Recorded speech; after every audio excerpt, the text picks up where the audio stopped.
தமிழ்நாடு விளையாட்டுத்துறையின் தலைநகரம் அப்படின்னு நிச்சயமா சொல்லலாம். அந்த SDAT என்பது அதிமுக ஆட்சி காலத்தில் ஒட்டடை படிந்து ஈயும் கொசுவுமாக இருந்த இடத்தில் இப்போது ஆயிரக்கணக்கான வீரர்கள், ஆயிரக்கணக்கான வீராங்கனைகள் வந்து பயிற்சி பெற்று உலகளாவிய அளவில் பல போட்டிகளில் வெற்றி பெற்று வருகிறார்கள். அதனால SDATக்கு நன்றி.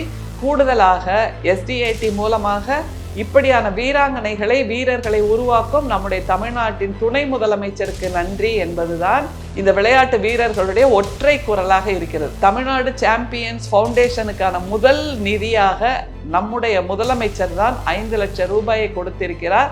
அதிலிருந்து தான் துவங்கினோம் அப்படின்னு சொல்லிட்டு மாண்புமிகு பள்ளி கல்வித்துறை அமைச்சர் அன்பில் மகேஷ் பொய்யாமொழி அவர்களோடு சேர்ந்து முன்னாள் மாணவர்கள், அவர்களுடைய நிறுவனங்கள், அவர்களுடைய CSR ஃபண்ட் இதை சேர்த்து இந்த தமிழ்நாடு சாம்பியன்ஸ் ஃபவுண்டேஷனை ஆரம்பித்திருக்கிறோம்.